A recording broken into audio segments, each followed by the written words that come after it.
and do the person. Hello. How are you?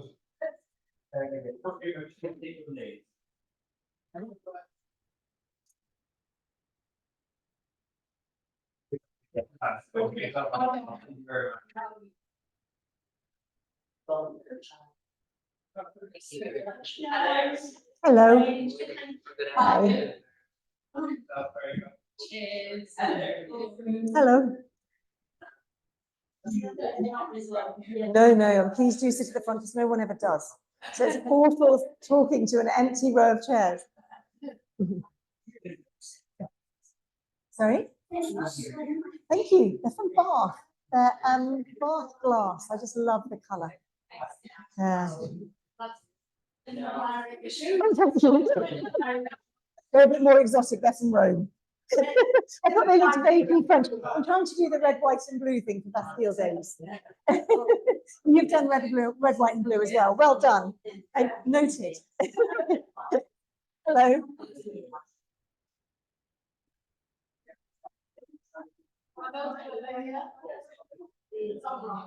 You'll need to move right down to the end so that everyone else can get in. Thank you.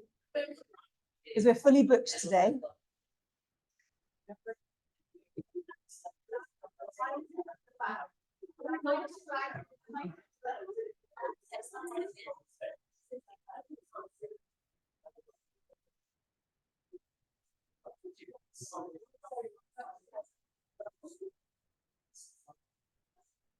Yes.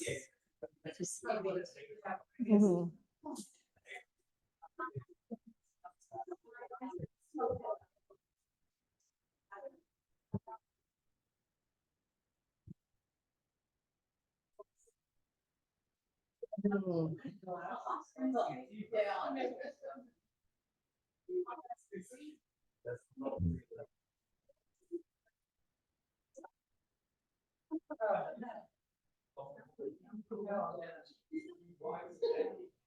Yeah.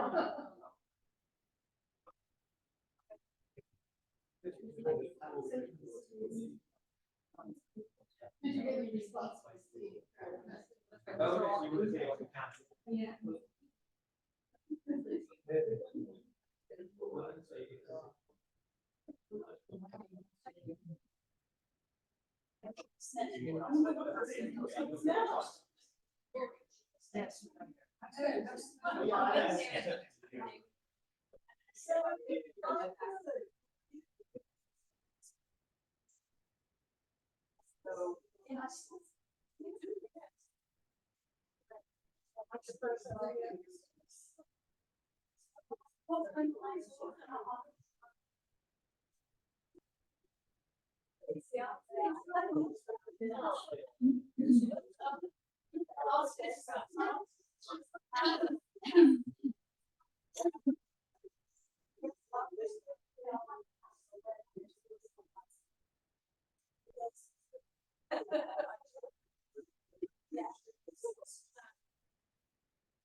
Oh, yeah.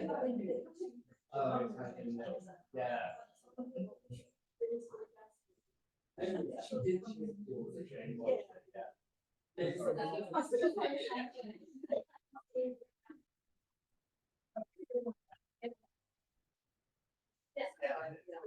Hello. How are you? I think I've seen that word. Don't watch it. Oh, have you? Oh, brilliant. wherever you want to. Just don't leave any spaces because we're fully booked. Yeah. What about we hear it? Nothing is actually.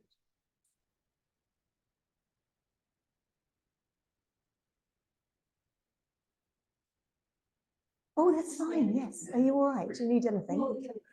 Okay, that's fine. At least I know you're not standing as a protest. Yeah. Yeah.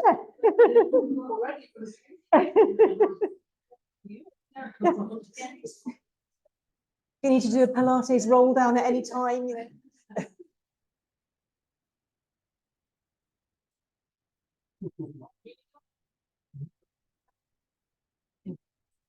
Maybe you can sit in there. Here where you can sit. Whatever that.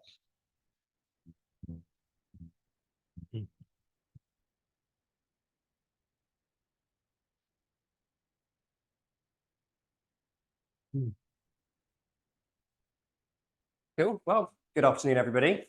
Good afternoon to all of you here on site. Good afternoon to you all joining us digitally. It is our absolute pleasure to welcome you to the Dickens Museum this afternoon to our Tale of Two Cities event with none other than Dickens's great-great-great-granddaughter, Lucinda Dickens, who I hasten to add is also an author in her own right. Very welcome to you. And we are here, of course, to talk about A Tale of Two Cities. Those of you who are joining from France, perhaps digitally, you will know tomorrow is Bastille Day, the day where the French commemorate the fall of the Bastille. Yeah. This is why he arranged it for today. Absolutely. Of course, the commemoration of the French Revolution. And little did they know in 1789 that they were not only changing the course of world history, but they were planting the seed of imagination into the mind of Charles Dickens. And today we're going to talk about the novel, but also the context, what inspired Dickens, what was kind of going on in his life at the time, and what really prompted this incredible story. So thank you, Lucinda, for joining us. Thank you. I think it's probably right that we start at the start and begin with a reading. So take it away. It was the best of times. It was the worst of times. It was the age of wisdom. It was the age of foolishness. It was the epoch of belief. It was the epoch of incredulity. It was the season of light.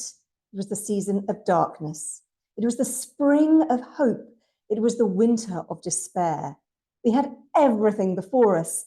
We had nothing before us. We were all going direct to heaven. We were all going direct the other way. In short, the period was so far like the present period that some of its noisiest authorities insisted on it being received for good or for evil in the superlative degree of comparison only. There were a king with a large jaw and a queen with a plain face on the throne of England. There were a king with a large jaw and a queen with a fair face on the throne of France.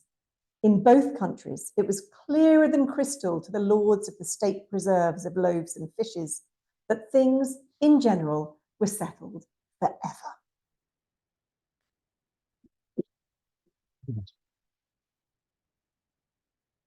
It has to be one of the best openings, isn't it, of like any novel ever. Yeah. And I mean, it's one of those lines that I think even if people don't know much Dickens, they'll know that opening. And they may not even know it's Dickens, but they'll still know that expression. Know it, won't they? And it's so incredible. And I think it's really iconic. It's something that people can relate to, whatever age they live in. So what is it, though, about that opening that you think has made it just so instantly iconic? Just the fact that it seems to apply. Whenever I've read it in life, it applies to whatever time period we're living through.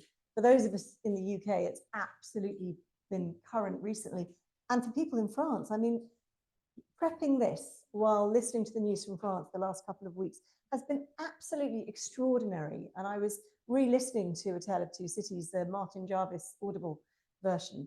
And I just kept thinking, this is surreal. I'd kind of listen to it and then listen to the news and think, how he just captured what it was like to live in an age of political turbulence, which was something that in Dickens's own time was happening just as much as it happens today. But it's beautifully written. I mean, by 1859, you know, Dickens had crafted his writing so well. He just knew how to get people, you know, the constant opposition in the writing, which when you're reading it, you feel a bit ridiculous, but it's just grabs the imagination. And the number of times you see in sports headlines, particularly in the news, It was the best of times, it was the worst of times. People just understand what he meant by that. Yeah, and of course, I always think there's a bit of a warning there as well, isn't there? That last line, Yes. they were all assumed it was settled forever. Yes. And I think, well, don't we all think that? I mean, I thought recently, actually, and this is a really tragic thing, but until Ukraine was invaded, you kind of thought, well, war is not going to happen in Europe again. Absolutely. Then it happens, and then it happens, and it happens so awfully. And so much of the world is at war. And things for me recently in America, the overturning of Roe versus Wade. And that was something I thought was set in stone, that women's rights were sorted. And then you think, hang on a minute, this could happen anywhere. And that's one of the reasons why it resonates, because we all live in an age of political frailty. And we think we've got women's rights. We think we've got gay rights. We think we've got children's rights. And then you start to think, well, these can be eroded. These can be eroded in a country like America. This is very, very frightening. So it's something we can't ever take for granted, is it? No, and it's really captured. And as I say, it's that kind of warning in the novel. We all know in terms of the French Revolution, he's saying it's settled forever. We know it's not going to be settled forever. And it is that sort of beautiful kind of sense of excitement as you open the novel. What a way to set a cliffhanger is, oh, it's settled forever. No, it can't possibly be. What's going to happen next? Absolutely. But I suppose then Dickens, when he's writing A Tale of Two Cities, obviously the style of it is that he's writing about the 1780s, but it's very much a reflection on Dickens's own time. Yes. And I wondered, from your perspective, thinking about what's the best of times, the worst of times, what was the best things about the Victorian era and what was the worst? I think amongst the best things must be the fact that somebody like Dickens, a very poor child who grew up without the kind of education he'd have liked to have had. I mean, he had a decent education, but not as much as he would have liked. But he could become so famous as he did. So I don't know if there's somebody's phone going off. Yeah. But he was aware of its limitations, but he was also aware of how much needed to change. There were great things happening, and Dickens really followed things like medical breakthroughs. He was a huge campaigner always for kind of, for social rights, for campaigning to try and make the world a better place. But he was also deeply aware of how appallingly badly the inequalities were in this country. I mean, as we all know, Christmas Carol was written as a protest against child poverty. You've also got kind of great inventions coming forward. The trains, which in some of his writing he wasn't so keen about, and others he loved. But these kind of things, this dichotomy of the Victorian age, you've got great strides forward, great inventions, but you've also got terrible human rights. And Dickens knew that these things, with each stride forward for industry, when the trains come, that's great, but then what happens to the people in the agricultural communities where the train lines have gone straight through the swathes of land and land has been compulsorily purchased and people have lost their livelihoods? At the same time, the Industrial Revolution is helping people get into the middle class and people earn money, but at what cost to the countryside or to people's health or to family life as people scatter around the country? So it was a time. Dickens was very much a romantic. His great hero was Lord Byron. He loved romantic artists, great fan, for example, of Turner. And this was the dichotomy of the romantic artist and poet, is this time is exciting, but it's terrifying. And Dickens gets that in Tale of Two Cities. He looks back at revolutionary France, but exactly what was happening in industrial revolutionary, if you call it that, Britain, where these great changes both terrified and excited people. And I mean, you've only got to look at things like AI and think, oh, yes, that's how things completely understand that completely, yeah.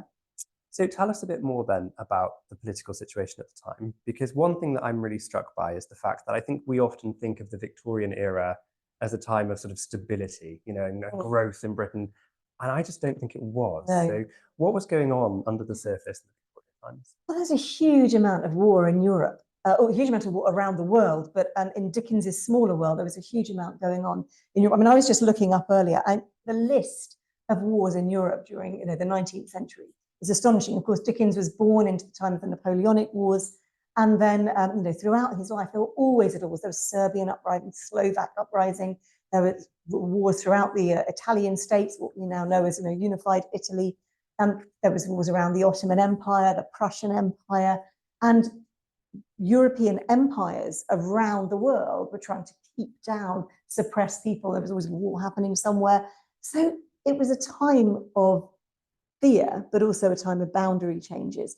Now, for example, in the 1840s, when Dickens, of course, was hugely famous already, there was a huge amount of instability throughout Europe. I mean, to take off from a different bit of research I did into Queen Victoria's family, I wrote about her daughter, Princess Louise. She was born in 1848, and I discovered that Buckingham Palace was stuffed to the gills with royalties who'd arrived from elsewhere in Europe, often just with what they could carry and what they could wear, because there were revolutions happening all over Europe.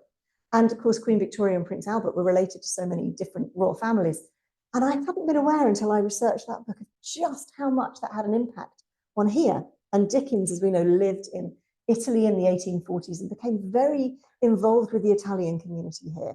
What was happening in Italy? He hired exiled Italians as a teacher for him and his children to teach them Italian. He wrote articles about the plight of political refugees from Italy, or people who were persecuted for their religion. So he was fully aware of this turbulence, although when he lived in Italy and later lived in France, for him it was a fascinating and exciting time. For a lot of the people from those countries, there was war going on, there was civil kind of conflict within the countries. It was not an easy time. It wasn't a unified Europe at all. And of course, even here, I suppose, again, Queen Victoria, we think of as such a universal figure. There were 8 assassination attempts against her. There was the Chartist movement of the 1830s. So there was flux here too. So very much so. This idea of stability is kind of for the birds, really. And again, brings you back to that sentence, things were settled forever, not in the 1840s. No, and of course, then you've got the Hungry 40s, as it's now known. Dickens wouldn't have known it as that, but you've got already before the Great Famine in Ireland, there was already a huge amount of poverty and people coming to England, trying to earn some money. Irish families that Dickens saw when he was inspired to write A Christmas Carol, starving on the streets of Manchester when he went to visit his sister. And then with the Irish famine, even more people coming over.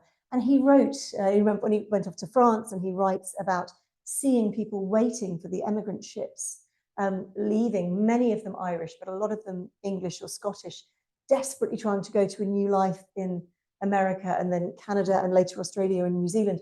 He had so much respect for these people who would scrape together the amount you needed to put your whole family in steerage class in a ship, which was by no means necessarily a safe way of traveling, to arrive in a brand new country with not even knowing if they were going to starve when they were there, with often no contacts. But he knew that they were very likely to starve in their home country, and he admired their bravery hugely. He wrote articles about it and kind of incorporates that into some of his fiction. This was not an easy time to live. We're incredibly lucky in the UK. In my entire life, there has been the stability of the NHS, the social security system, free at the point of service, free at the point of use health service. If you lose your job, it's terrifying, but at least there are people who will pay you benefits. You can get your mortgage or your rent paid. You're not hopefully going to starve. And now, sadly, we have things like food banks, but there is help, hopefully, for most people should they need it. That wasn't the case in Dickens's time. If you lost your job, you could starve. Your family could starve. Even having to take time off work if you were ill, there was no such thing as sick pay. And then if someone had to take care of you, if it was that kind of illness, they lost their wage as well. That could push a family into the abyss of poverty. So nothing was settled. And Dickens grew up with that fear of poverty, the fear of the workhouse, knowing his father had been imprisoned, desperately not wanting his own children to go through what he went to as the child of an imprisoned debtor. Life was really tough. I mean, now I think shelters say you're 2 paychecks away from homelessness. Pretty much everybody in this country. That's a sobering statistic. It can happen to almost anybody. And that was, in Dickens's time, even more so, perhaps a week or 2 away from homelessness. So when he was writing, he knew that his readers lived, most of them lived in that fear of the workhouse. It's really lovely put. But of course, he does also incorporate in this story his own sense of travel. And I know we've got another reading that kind of captures this. Yes. A little bit of a fun reading, actually. We can do this one please, now. Thank you. And Dickens did know France very well. He did love to travel, as Jordan says. A large cask of wine had been dropped and broken in the street. The accident had happened in getting it out of a cart. The cask had tumbled out with a run. The hoops had burst, and it lay on the stones just outside the door of the wine shop, shattered like a walnut shell. All the people within reach had suspended their business, or their idleness, to run to the spot and drink the wine. The rough, irregular stones of the street, pointing every way and designed, one might have thought, expressly to lame all living creatures that approached them, had dammed it into little pools. These were surrounded, each by its own jostling group or crowd according to its size. Some men kneeled down, made scoops of their two hands joined and sipped, or tried to help women who bent over their shoulders to sip, before the wine had all run out between their fingers. Others, men and women, dipped in the puddles with little mugs of mutilated earthenware, or even with handkerchiefs for women's heads, which were squeezed dry into infants' mouths. Others made small mud embankments to stem the wine as it ran. Others, directed by lookers-on up at high windows, darted here and there to cut off little streams of wine that startled away in new directions. Others devoted themselves to the sodden and lee-dyed pieces of the cask, licking and even champing the moister, wine-rotted fragments with eager relish. There was no drainage to carry off the wine, and not only did it all get taken up, but so much mud got taken up along with it that there might have been a scavenger in the street, if anybody acquainted with it could have believed in such a miraculous presence. A shrill sound of laughter and of amused voices, voices of men, women, and children, resounded in the street while this wine game lasted. There was little roughness in the sport and much playfulness. There was a special companionship in it, an observable inclination on the part of every one to join some other one, which led, especially among the luckier or lighter-hearted, to frolicsome embraces, drinking of healths, shaking of hands, and even joining of hands and dancing a dozen together. When the wine was gone and the places where it had been most abundant were raked into a gridiron pattern by fingers, these demonstrations ceased as suddenly as they'd broken out.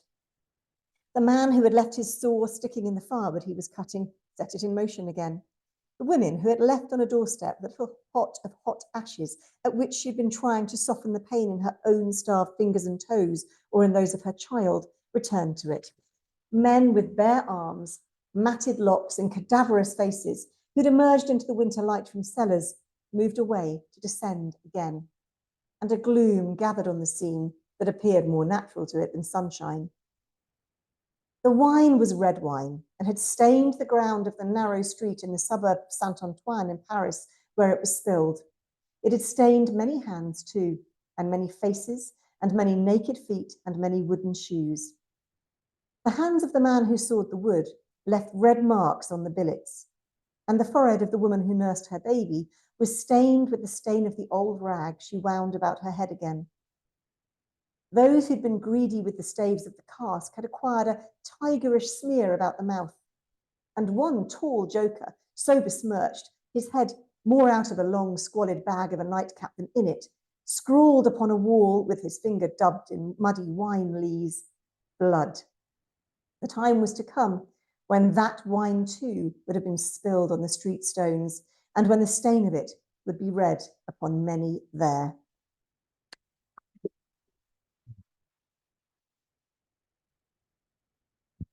Now, I always love that reading, partly because it's just so fun, isn't it? I mean, this idea of, a wine casket is sort of broken and people just bounce onto it and drink as much as they can. And I remember a while ago, my friends and I were driving behind a sort of wine truck and we thought, if it broke down, what would we do? And clearly Dickens had the same sort of thoughts as I did. He did like his wine. And he did like his wine.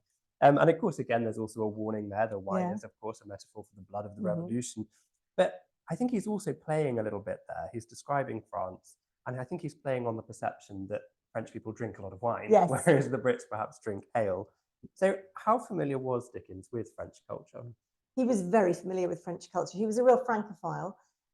He loved to travel, and he was, as soon as he could afford it, he started to take off. So he was not of the right economic class to have done the Grand Tour, which is what he would have loved to have done, I think, which was the tour that kind of educated men, and it was almost entirely men at this time, would take off, young men to complete their education, would go off for several years with a group of friends, with tutors, and they would travel around from England down through France and through Switzerland and head on down to Italy, and if they could possibly get there, to Greece. And Dickens tried then to do as much of this as he possibly could. I mean, he went off to America, of course. Early on, he traveled around the UK into places like the Isle of Wight and up to Scotland, where his wife was from. And then in the early 1840s, he took his family to live in Italy for a year, which he wrote his second travelogue about, the first one being on American notes, and the second one being pictures from Italy. And at that time, it seemed that he was just going to want to live in Italy forever. He later said he'd wanted to stay, but that Catherine had wanted to come home. Whether he just blamed Catherine for that, I'm not sure. But what surprised me was he only ever went back to Italy once, again, with some friends. However, what he did start doing was going to France really regularly. Now, he'd been early in their marriage, but then he started going regularly. They used to go to Broadstairs every summer in Kent. And then it got too busy. And Dickens got irritated. When I say for summer holidays, 2 or 3 months every summer. And he would take his children there and he'd work and they'd play on the beach. And then he said, why has it got so busy? There's all these people here. What makes me laugh when I was researching it is the reason people went there is they discovered that Charles Dickens took his holidays at Broadstairs and they all wanted to go and bump into him. So instead of Broadstairs, they started going to Boulogne. And Dickens loved Boulogne so much that he then sent his younger sons out there to go to school there. So he would go back and forth regularly.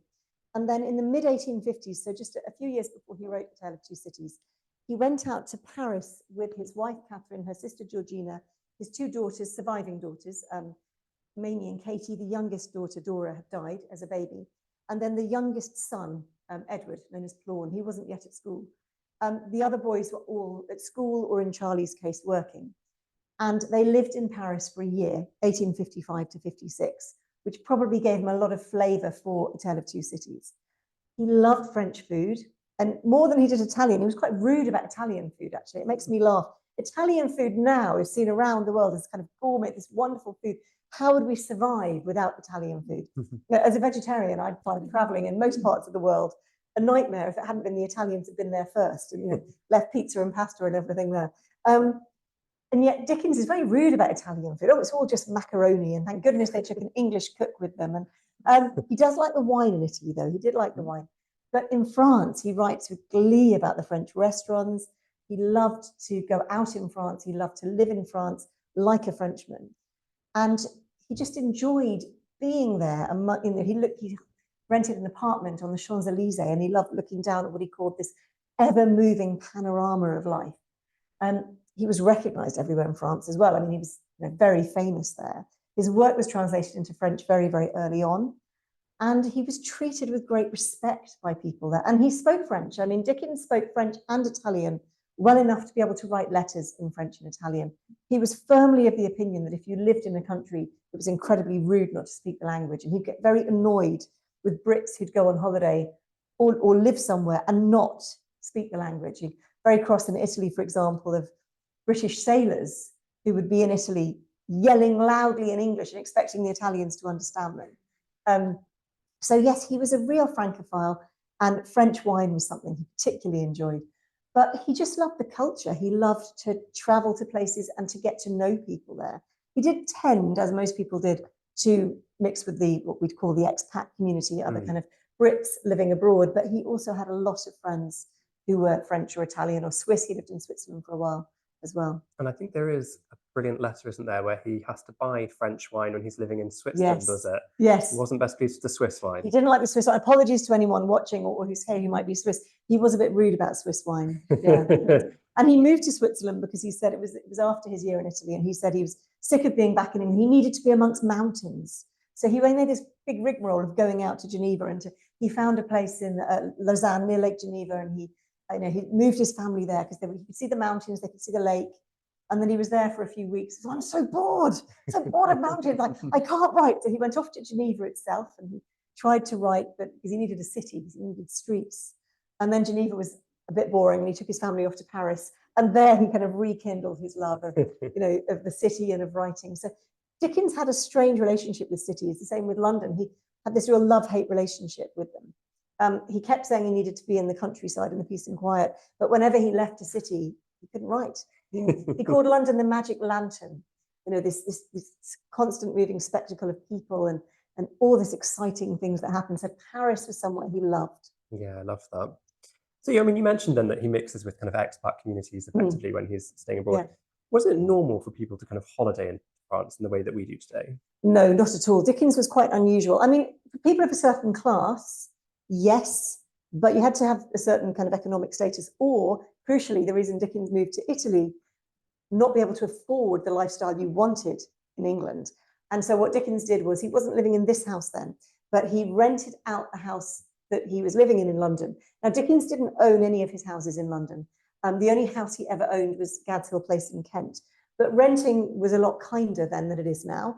You would take on, say, a 5 or 10-year lease, and it was as if you owned it, you decorated it, you lived there as your own home for all those years. Not like the hideous situation we have today where people are uncertain all the time and it's incredibly expensive, and it was easy to sublet without getting into trouble. So he let out for a year his house in London, and he moved to Italy, where he was able to live like a member of the royal family. I mean, the second half of his year, he lived in a palazzo, in a wing of a palazzo, much more cheaply than renting a house in London. So there was a reason for going overseas as well. And as you just, I mean, later on in the Edwardian times, E.M. Forster writes so wonderfully about the expat British community living in Florence, many of whom are doing it because it's cheaper. But you needed to have a certain economic status to get there. You wouldn't have the kind of package holidays even until the middle of the 20th century. It's a huge swathe of people in Britain who never went further than the next kind of town or village. It was incredible how little people moved around right up until, you know, really the beginning of the Second World War, when people obviously were traveling because they had to. Dickens was unusual, but he did meet people that he knew in Paris. So his friends were the kind of people who traveled. Wilkie Collins, everywhere they lived in the world, Wilkie came to stay with them. William Thackeray, his great friends, his daughters were living in Paris with their grandparents. William Thackeray's mother and stepfather had moved to France. And so when the Dickens family was there, the Dickens girls and the Thackeray girls did lessons together and went to art galleries together and did dancing classes together. So there was a certain sector of society, but your average person, you know, would never have gone overseas. I mean, most people would never have been to London or Bristol or wherever their big city was. So when Dickens took his children traveling, they had the kind of experience that very few British children had of that time, and they traveled a lot. Well, that's really interesting to see how that kind of helps to shape his work in stories like A Tale of Two Cities. Now, for those of you who don't know, Lucinda is the best person to speak to about Dickens and travel, because she actually has a book called Dickens and Travel, sellable in our shop downstairs or online for those of you joining us online. But what I'm actually interested in is, when you're writing that book, what sources are you able to draw on? Like, how do we know so much about Dickens's traveling habits? Well, the reason I wrote that book as well is because I wanted to read it and no one had written it yet. I was sure that someone would have written this book and they hadn't. Dickens's letters are wonderful, and people kept Dickens's letters, of course, because they kind of meant something. There's various archives around the world. We have a great collection here in this house, but also the Pierpont Morgan Library in New York has a really good collection of Dickens's letters, and other kind of museums, the V&A, for example, in London. But he wrote 2 travelogues, so that's very helpful. He wrote American Notes and Pictures from Italy, and these were based on the letters that he sent home. So his great friend John Forster, who was Dickens's first biographer, he kept those letters knowing that Dickens wanted to turn them into a book. And Dickens wrote those letters very much with an idea that they would almost be like the manuscript. He also wrote a lot to his kind of family members who weren't there, but he wrote articles too. And Dickens, if you didn't know, he had 2 magazines of which he was an editor. He would commission people to write articles and he'd write them himself. So some of those were travel articles. One of my favorite ones was actually about a new train service that opened up between London and Paris. And Dickens would have loved the Eurostar. He would have absolutely loved it. And this was an express train service that you started from London Bridge and you went down to the coast, and then you took the boat, and then from the boat in Calais, you took the train to Paris. And it happened, you could do it in 12 hours. And then a year later, it was 11 hours. This was the express trip to France. I mean, you know, quite frankly, with most of the kind of strikes and everything, it probably takes about that long today. But you know, it was just a revelation to him to be able to do that. And Dickens makes it sound so interesting. One of the things I loved when he was living in Italy, they were living just outside Genoa, he would write to his friends with precise instructions. You must get this train from Charing Cross and go to this boat at this time. You will come to here, and then you will get another train. You will then take the boat round to Marseille. I will come and meet you, and I will take a boat with you from Marseille to Genoa, and we will travel back. And he would give an exact breakdown of how much it would cost. This is the number of shillings it will be to stay in this guest house. Don't stay at this one, they have fleas. Stay here. You know, it was incredible. He was like an early Lonely Planet. But he makes it seem so simple. But when you read it, it would have been quite daunting for his younger brother to come out and to have to do this all by himself. And so he sent him the full instructions. And I mean, you know, I've done a lot of backpacking as my cousin Polly. We have two triple great granddaughters here, has done a lot of backpacking. And you think you're really intrepid and you set off. And then you find that someone's been there before and they've written a blog post. But when I was younger, they'd written it in Lonely Planet or Rough Guide. Dickens was doing this without, you know, much knowledge beforehand, but what he did have was a fantastic courier. Now, we tend today to think of couriers as being people on bikes who run you over when they go through a pedestrian crossing, but you know, they're delivering food or whatever. But a courier then was basically a tour guide, and they were amazing. So Dickens would be met by this wonderful man called Louis Roche, who traveled with the family a great deal. He was from Avignon, and he spoke obviously French, he spoke Italian, he probably spoke multiple European languages. And he was the person who facilitated your travels.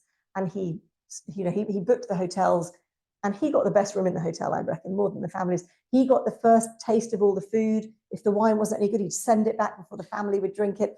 He made sure you didn't get cheated for anything. And Dickens writes all about this in Pictures from Italy, how the brave courier, the heroic courier, he adored Louis Roche, and Louis Roche grows inside, and Dickens shrinks inside as this kind of embarrassed tourist who is reliant on this man from Avignon who looks at the bill and goes, and the hotel keeper takes things off. And there's this huge mimer. He's never going to bring a guest here again, and he's going to tell everybody, oh, monsieur, monsieur. And then they sort it all out, and then he gets the bill rewritten, and he then pays it. And he keeps the money on his person. Dickens gives him the cash, and Louis Roche pays for everything.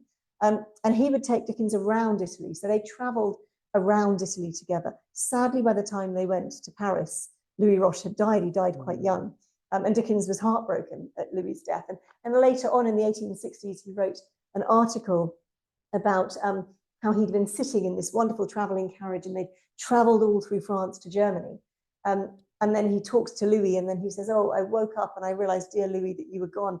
And he's sitting in a brand new traveling carriage, this new German make that had come to England, and it was at some kind of trade show in London. He was sitting in it, envisaging himself traveling in this. So he just loved to travel. He bought a traveling carriage before they went to Italy that would fit his whole family, servants and the dog.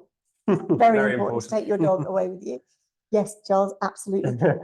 So he just loved, he went to a traveling pharmacist, a pharmacist who sold things for travel.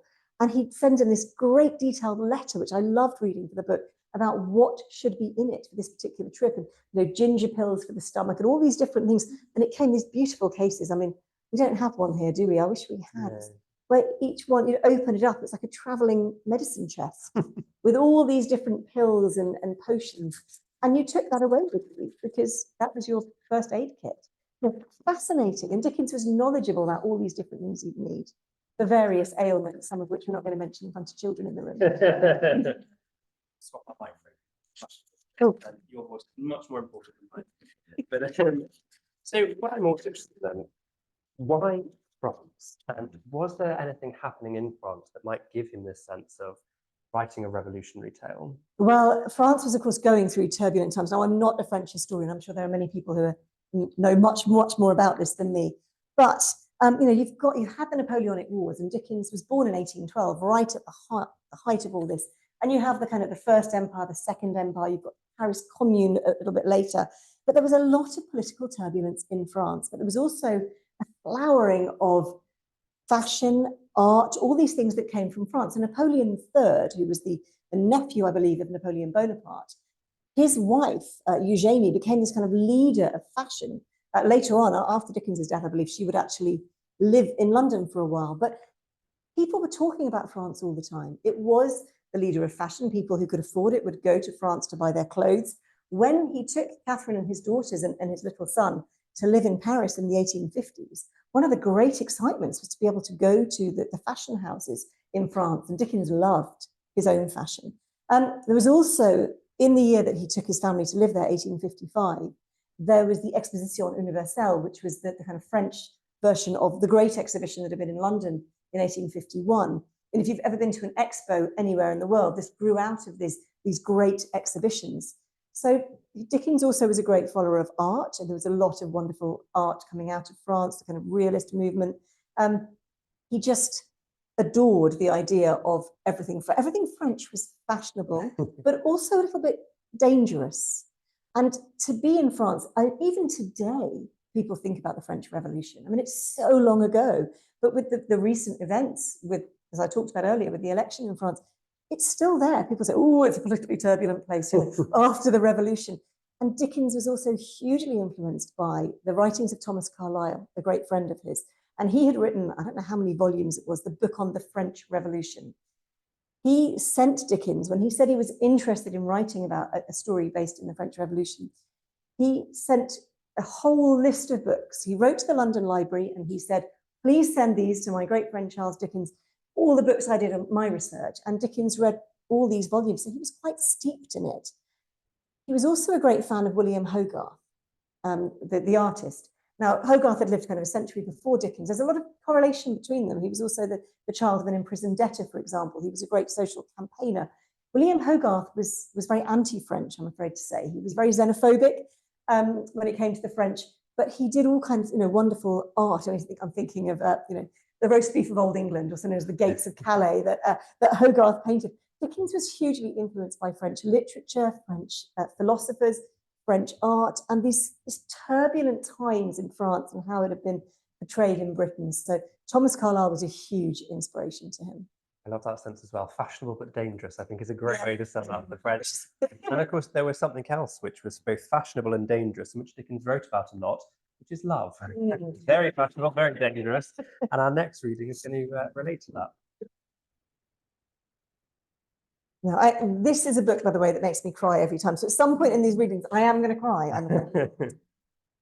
In London, he had expected neither to walk on pavements of gold, nor to lie on beds of roses. If he had had any such exalted expectation, he would not have prospered. He had expected labour, and he found it, and did it, and made the best of it. In this, his prosperity consisted.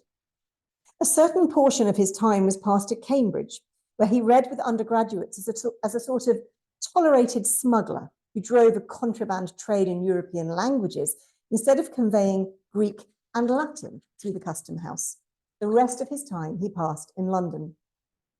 Now, from the days when it was always summer in Eden to these days when it is mostly winter in fallen latitudes, the world of a man has invariably gone one way, Charles Darnay's way, the way of the love of a woman. He had loved Lucy Manette from the hour of his danger. He had never heard a sound so sweet and dear as the sound of her compassionate voice. He had never seen a face so tenderly beautiful as hers when it was confronted with his own on the edge of the grave that had been dug for him. But he had not yet spoken to her on the subject. The assassination at the deserted chateau far away beyond the heaving water and the long, long dusty roads, the solid stone chateau, which had itself become the mere mist of a dream, had been done a year. And he had never yet, by so much as a single spoken word, disclosed to her the state of his heart. But he had his reasons for this. He knew full well.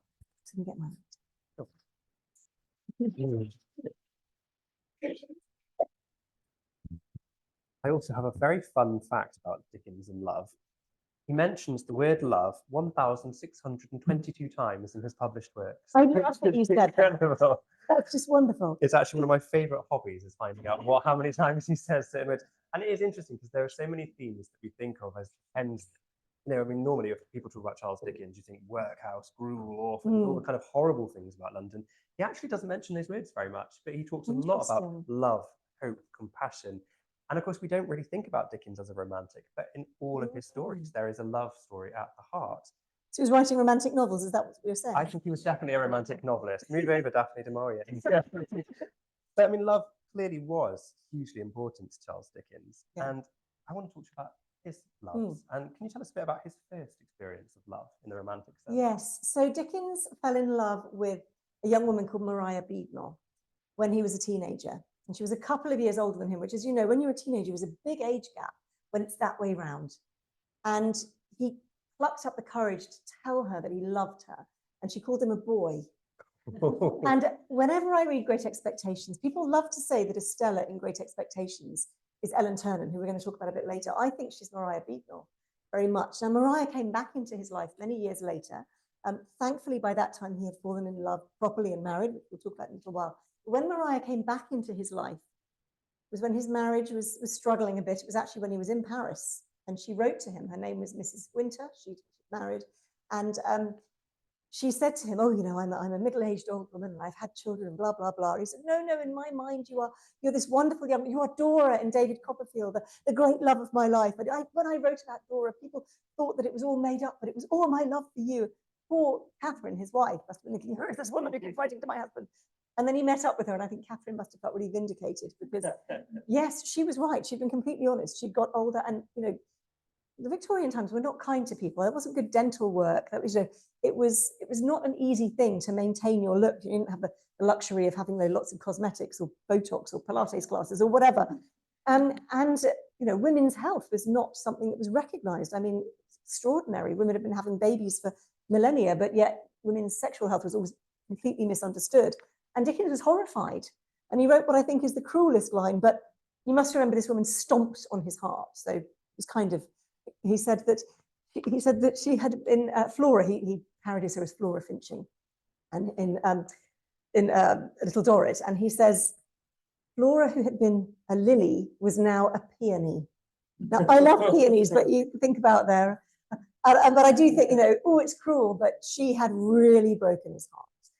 He was, she called him a boy, and I think he spent a lot of time crying into his pillow over Maria Beadnell because she just rejected him out of hand. And my goodness, how her parents, her banker father, who had been desperate for her to marry a man of consequence and thought this young journalist was nothing, how in later years he must have thought, oh, it's so annoying. Like the man who turned down the Beatles. Why did I not let this man marry my daughter? But then, of course, he had fallen in love with my great-great-great-grandmother. Who was far more important. Far more important. And of course, that's the fact. It's long, or actually, before we talk about Catherine, I will mention while you're all here on site, in the exhibition, Faithful Companions, we've got some audio material, one of which is a letter by Dickens to Maria Beadnell later in her life. And he's talking about how his raven will bite his stockings to shreds. So I think that's kind of Victorian. So of course, the longest relationship, important relationship was with his great-great-great-grandmother, Catherine. How did they meet, and what do we know about their early relationship? Well, it's quite funny because she wasn't impressed with him when they first met. We know this from a letter that she wrote. So they met because her father, George Hogarth, was an extraordinary man. George Hogarth was from Edinburgh, and he had been, he trained in the law, and he was Sir Walter Scott's legal advisor. He was great friends with Sir Walter Scott. And when Scott died, he just couldn't get work in the law. Now, there were fantastic, as there still are, kind of law schools in Scotland, and there were just far too many lawyers in Edinburgh. So he went south, he kind of reinvented himself. He was very musical, he was a musicologist, really, essentially, and he became a journalist as well, and he wrote about music, and he became an editor. And by the time he came to London, so he transplanted his family to Yorkshire, to Devon, and then to London. And so his family had grown up in Scotland and then been moved around, and he had his eldest daughter was Catherine Hogarth, and she was, the head of a large family. And I think it's interesting that George Hogarth, who had taken on this fairly unknown writer, I mean, he was making a name for himself as a freelance journalist, but when he wrote his first works of fiction, he had to do it under a pseudonym because nobody knew the name Charles Dickens. They wanted a catchy pseudonym. So he chose the word Boz, which was his youngest brother's family nickname, B-O-Z, and George Hogarth saw these works that he'd written, his first short stories that he'd published for no pay in a thing called the Monthly Magazine, and he took a chance on him and asked him to write more of these. They're now known as Sketches by Boz, which are usually seen as Dickens's first novel, but they were done as individual sketches of daily life or sketches of London life, they're sometimes called. And he obviously saw something really important in this young man. He basically had a good eye for writing. He was getting known as a journalist, but he did have extremely embarrassing parents. And this at a time when what your parents did was everything. I mean, John and Elizabeth Dickens were renowned in society that within a very short acquaintance, they'd try and borrow money off new friends. As soon as Dickens started to make in his 20s, his father just went around shops saying, I'm Charles Dickens' father, can I have this and put it on my son's account? And Dickens's agent, editor rather, used to have to go around and say to people, please don't give them any credit. Dickens is not going to pay for this. So really, George Hogarth saw in this young man something quite extraordinary, because he invited him to his home when he had several daughters, a couple of marriageable age, some coming up to marriageable age. And this was at a time when who you introduced into your home was seriously something that could affect your children's lives. And he must have known that it was likely that Dickens was going to look at his very pretty daughter and be interested in her. And the fact that George Hogarth thought that was a good thing for someone who didn't have that certain, he's a freelancer, for goodness sake. Any of us who are freelancers know how precarious that is.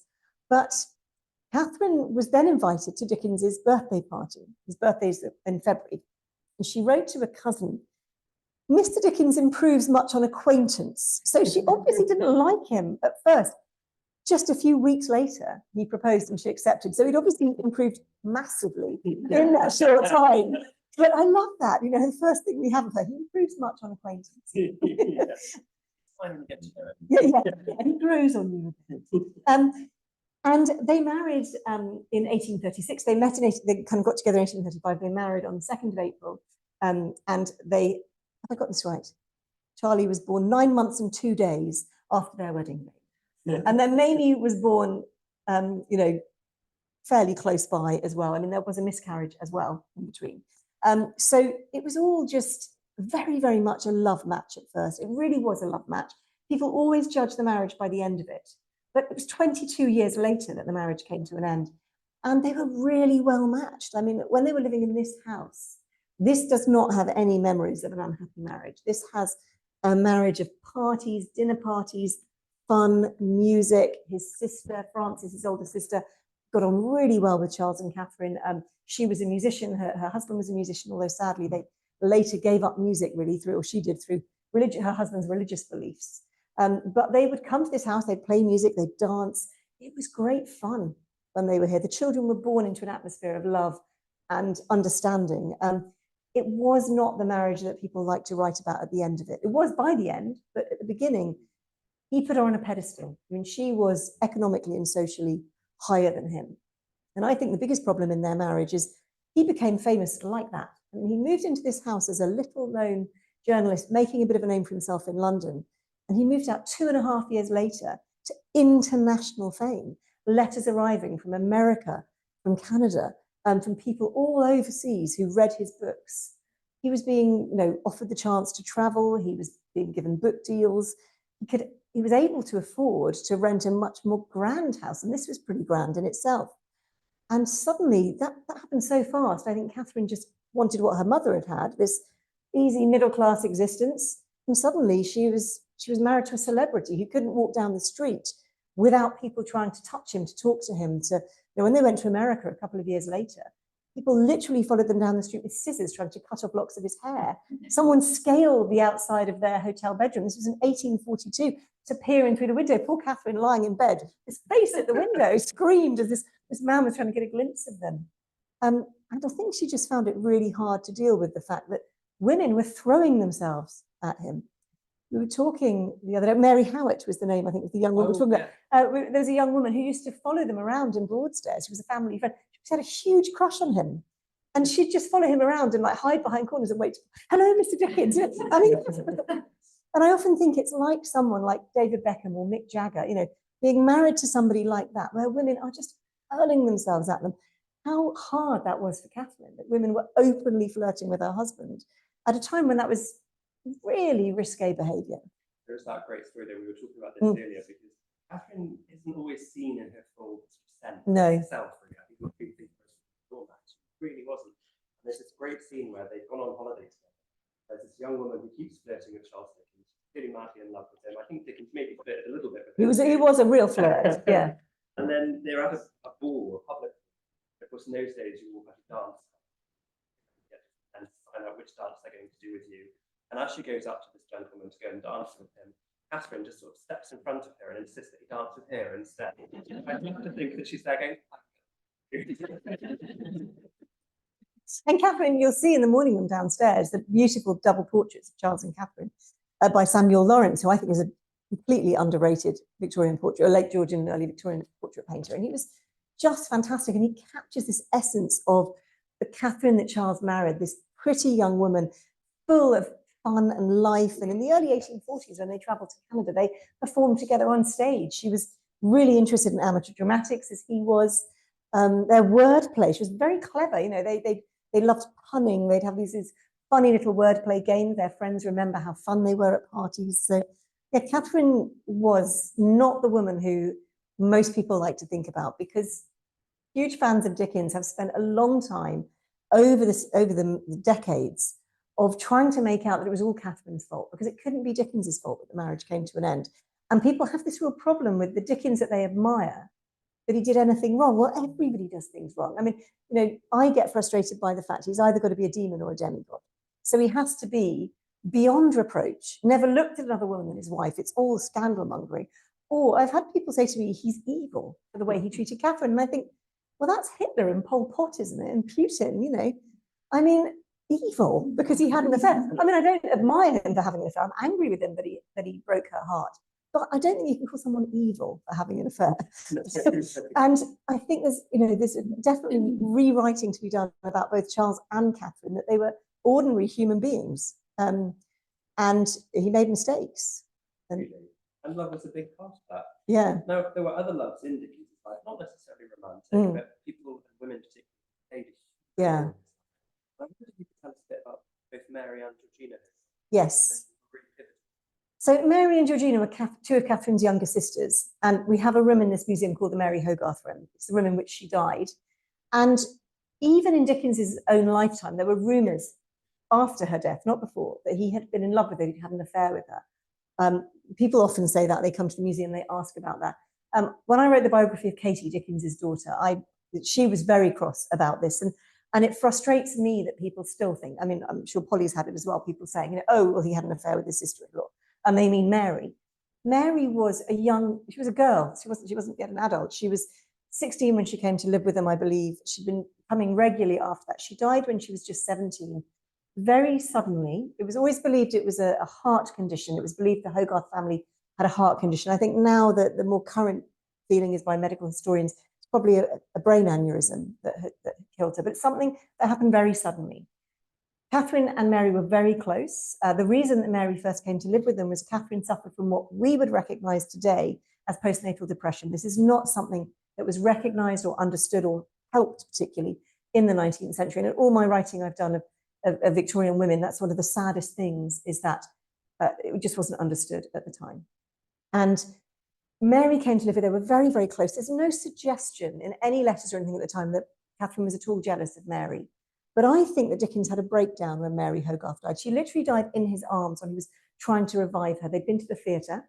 He had written the words for an operetta. He'd written the book, as it were, for an operetta. So this was something he'd always wanted to do. His play the operetta had been performed at St. James's Theatre. It was like the pinnacle of his life. He was working on Oliver Twist. Everything was right. I think he must have almost felt, I've had it all. I've had too much. The gods are angry with me. That kind of, suddenly his world fell apart. It was the only time he missed a writing deadline.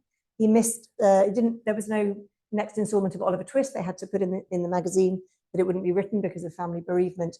And Mary, they came back from the theatre, they'd had a fantastic evening, and she collapsed. They called in doctors, and she died literally while Dickens was holding her in his arms, trying to revive her. He then did very strange things, which I think grief, I mean, having been through grief a lot myself in the last few years, it does do very strange things to people. He took the ring off her finger and wore it on his little finger for the rest of his life.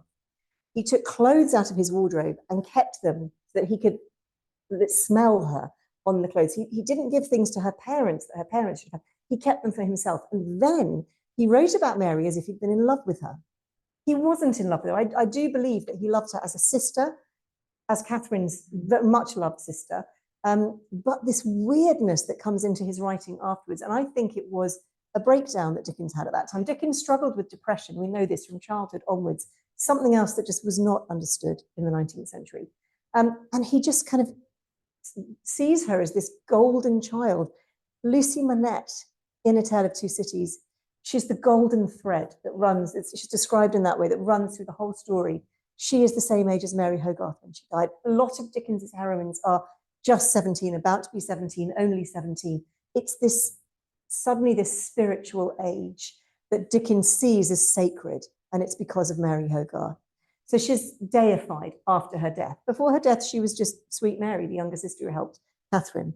Then Georgina later came into the family a few years later. She was younger than Mary.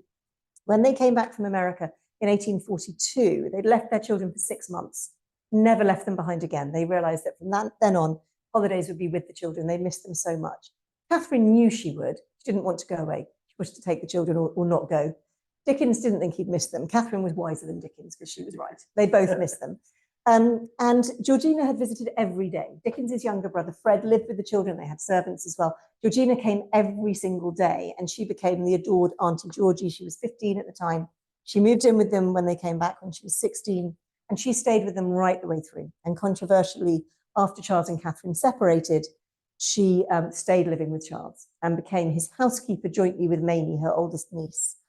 And their relationship is very complicated. I believed, when I wrote the biography of Katie Dickens, I came to the full belief that Georgina was unrequitedly in love with Charles. Now, when I was little, and I don't know if you were told this as well, Polly, I was told by my grandmother that Georgina was Catherine's mistress. My parents were quite cross because I didn't know what a mistress was. And I asked them, I believed that for years. I think most people did, until Claire Tomalin wrote her excellent book, The Invisible Woman, which is about Ellen Ternan, who was the woman that Charles Dickens left Catherine for. I believe that Georgina was in love with Charles, but he used to call her the Virgin. That was his very loving name, actually, that he and his friends called her. That was her nickname. She was, he said, a second mother to his children. The children did adore her. I mean, our older relatives still talked about Auntie Georgie. She was a force of nature. She was a legend in the family. I don't think that means they loved Catherine any less. I think they just loved both of them. Georgina stayed with them and lost her family. So Catherine, her parents, her other surviving siblings weren't talking to, her father, I think, had died at that point, actually, but she lost the rest of her family when she stayed with Charles. And she did so, I think, because she was, by this point in her 30s, she wasn't going to have children of her own, and they did adore her. So it was a real problem for the children afterwards, because they felt disloyal to Georgina and Charles when they saw Catherine, but they felt disloyal to Catherine if they didn't see her. And it was a very, very sad thing. There were rumors that Georgina was his lover. This, I believe, was actually started by the Hogarth family, her estranged family, because they couldn't understand what an unnatural sister stroke daughter she was to stay living with her brother-in-law after her sister had been kicked out of the home. When I say kicked out, she was actually rented a very beautiful house in Regent's Park near her parents. So she wasn't on the streets. I think Catherine had a very sumptuous lifestyle in return for her discretion, for not making trouble, essentially. So financially, she was okay. Emotionally, she wasn't. But Georgina, when I read the biography of Annie Thackeray, who was William Thackeray's eldest child, and I spoke to her biographer, who was a wonderful woman called Henrietta Garnett. She was the granddaughter of Duncan Grant and Vanessa Bell, the Bloomsbury artists, and Annie was an aunt by marriage of hers, great aunt by marriage. She believed as well, Annie believed, that Georgina Hogarth was unrequitedly in love with Charles Dickens, and she was there at the time in the house seeing this, so I was really pleased that she had had that same impression. In his will, Charles Dickens described Georgina as the best and truest friend a man ever had. But the rumours persist to this day. People still say, oh, she was his lover. I think she wanted to be, but she wasn't. And she was a very loving aunt to the children. And I think it's just a heartbreaking situation that the Hogarth family was so ripped apart by the end of the Dickens marriage. And I mean, those rumours that you talk about in terms of there at the time, weren't they? Absolutely. There was actually one newspaper. Not only was she his mistress, the newspaper essentially had 3 illegitimate children by her. I mean, total nonsense. But if you go to the bedroom here, the article was published by Charles, and it's very, very controversial because most of the analysis for society, but it condemns in very colourful Dickensian language how gossip that has been affecting my person, and that's very much written in relation to the He goes on to say that now you know the truth. If any man does utter them, he will be doing a sin against God and heaven. So it's very, very, very strongly worded.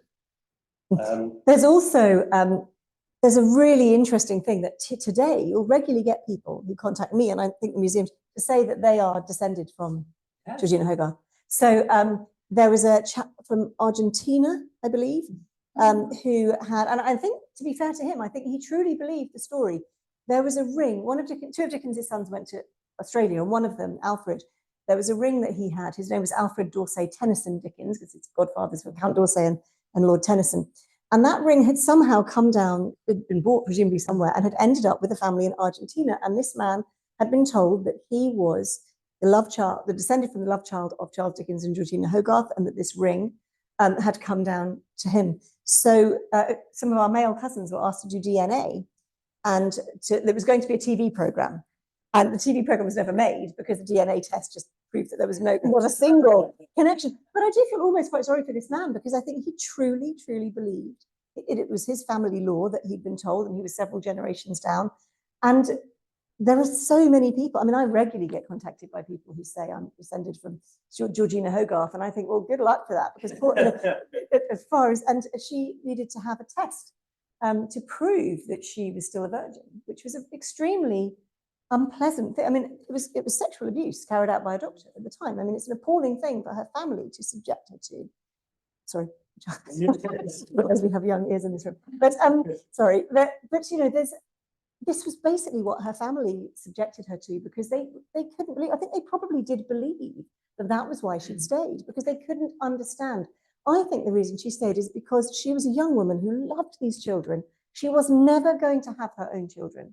Women finished having children earlier at that time. If they'd already had children, they could continue later. But health was different then. And she was never going to have her own children. And had she moved out of Dickens's house, Georgina would have lived a quite scandalous existence, because she'd, you know, her sister was separated. They weren't divorced, they were legally separated. That in itself was a scandal. She would never have her own children. She'd lose the children that she loved, because Dickens would have turned against her as well. And to stay in Dickens's house, she was never in any financial trouble, as an unmarried woman with no job would have been. Everything was assured for her life, and she had a family, which she would never have otherwise. It's a really hard, I don't think she made that decision lightly, but she went against her sister and the rest of her family to be with her new family, in essence, almost like a stepmother. Well, she didn't have any children. I do like to think we've got our own sort of Anastasia. Is there a side on family? No, obviously, the accusations that he has another child. But there is more credibility to the idea that Dickens had a child. And actually, I say the word mistress. I'm always struck very often when you talk about Charles Dickens and his relationship with Ellie. We talk about the affair. We talk about the mistress. And they were together for 12 years. Yes, it's a very derogatory word, mistress. Yeah, absolutely. She was his lover. She was his girlfriend. She was his partner in modern day parlance. Yeah. And actually, a bit more about what do we know about it? Why is it so? What was actually going on? Well, I would urge again, if you want to find out more about Ellen Ternan, Claire Tomlin's book, The Invisible Woman, is excellent. There was a film made as well, starring Ralph Fiennes and Joanna Scanlon, who played Dickens and Catherine at the breakdown of the marriage so beautifully. I think it's on iPlayer at the moment. Ralph Fiennes gets in, which I think is a very sympathetic portrait of Dickens being lonely in the marriage. And I think that was I think he was. I think he does a fantastic interpretation. But Ellen Ternan was a young actress, and she's not to be confused with Ellen Terry. Their names are very similar, very different. Ellen Terry was the top actress. Ellen Ternan was from a very popular acting family. The Ternans were known for playing, a lot of roles. Her father had died when she was very young, so it was her mother and her 2 sisters. And female actors always paid less than male actors. Of course, at that time, women in every sphere of life pretty much were paid less then. And so Mrs. Ternan was struggling, and her daughters had to act from childhood onward. They had no choice. You didn't act, you didn't eat, because, as I said, life was very difficult then. And to have lost the main breadwinner and the father of the family at such a young age. So she grew up with very precarious finances. Her mother had very good reviews, as did her 2 sisters, one of whom went on to become an opera singer, thanks to the help of Dickens and putting her in touch with the right contacts. Ellen was never as good as the others. When you look at her reviews, and not just reading Claire Tomlin's book, but reading other sources, her reviews were not great. And Mrs. Ternan was worried about Ellen, and the older sisters were worried about Ellen, because if she couldn't make her own way in the world of acting, what was she going to do? Because it was seen as a very disreputable profession. So she was unlikely to get a job in service or anything, having worked on the stage. So they were genuinely concerned about her. Now, Dickens was a great actor. The whole family did amateur theatricals, and when they performed them in their homes, not this house, but in their later homes, Dickens would turn the children's schoolroom into what he called the littlest theatre, or the smallest theatre in the world. He would write plays, Wilkie Collins would write plays, they'd adapt plays, and all the family and friends would kind of get in on the act. I'd love to be able to go back in time and see them all performing. Dickens had wanted to be an actor initially, never intended to become a novelist. He was going to be another Shakespeare. He was going to write plays and perform in them and travel all over the world. So this was his great love. And when they performed them to friends and family could take part. But the big change came when Wilkie Collins came to him with an idea for a play. They co-wrote it. It was mostly Wilkie Collins, but it was co-written. It was called The Frozen Deep. It has a huge resonance because it inspired A Tale of Two Cities. The same theme, two men in love with the same woman, one who sacrifices himself so that the two can live in happiness. Dickens and Collins wrote this, performed in it, and they wanted to take it onto the public stage. So crucially, his daughters, his sister-in-law could not act in this on the public stage. Not only would it have been ruinous for their reputation, but there wasn't the kind of amplification you have in theatres today, and they hadn't been trained to project their voices across the theatre. So he sought out, he had lots of friends who were theatre managers, and one of them said, there's a woman, he needed 3 female roles filled. There's a woman, she's got 3 daughters, she and 2 of her daughters would be great. The youngest of these was Ellen Ternan. Now she was 18, Dickens was 45, and he became obsessed with her. He and Wilkie Collins was his partner in crime. Wilkie Collins was he was the one with he wasn't respectably married, he was respectably unmarried to 2 women. And he was the person, I think, with whom Dickens could show his other side that wasn't the respectable persona. They traveled around together. They started writing a series of articles, The Lazy Tour of 2 Idle Apprentices. They assumed these fictional personas, and they traveled around the country together, predominantly so that Dickens could follow Ellen's tour of what she was in at the time. Dickens kept this as closely guarded a secret as he possibly could. I mean, Claire Tomalin's work is excellent detective work to find out what happened. He didn't want people to know. There were rumors at the time that all the newspaper people, when Dickens separated from Catherine, the newspaper editors were all said to know about Ellen Ternan. Dickens was far more popular than the newspapers. I bet people, famous people who've had affairs wish that this was the case today. They wouldn't publish it because they knew that people would stop reading their paper because Dickens was more popular. He went to great lengths to try and keep this relationship hidden, renting houses that Ellen could live in under assumed names for him. He called himself things like Mr. Tringham, he called himself Mr. Ternan at one point, and he would visit her, and they would live in France. Another thing that gave him, by the time he'd finished Tale of Two Cities, of course, he was still living in France with Ellen and going out there, but he was getting a great deal of information about living in France, and also in France, people didn't care. So he had a landlord who he'd rented the summer place off for his family holidays. And when he said, I'd like a place, to bring my lover to, he said, oh yeah, of course I have this place in Condette. There was a wonderful French academic called Jeanine Watran. Maybe people listening in France might have known her. She's sadly no longer with us, but she wrote a lot and she did great research. And she said to me what made her laugh was that Dickens thought this was completely secret. And the locals called it, at the time that Dickens was there, La Maison Dickens. Dickens is great subterfuge. That is where we believe Ellen had her baby. I do believe, I don't think there's any kind of question to it. She had a baby boy. I believe this because Katie said to a friend at the end of her life, she had a baby boy who died. Claire Tomalin found out that when Ellen Ternan, we believe, had this baby, at a time, the parish in which they were living, there was a fire and all the parish records were lost. But she found the fascinating fact that in France at that time, illegitimate babies did not have to be registered. Just extraordinary. I think the implications for the future, for getting a passport or anything like that after the First World War, when all these restrictions came in, how difficult for anybody who was born out of wedlock then, because they didn't exist, essentially. There was no birth certificate.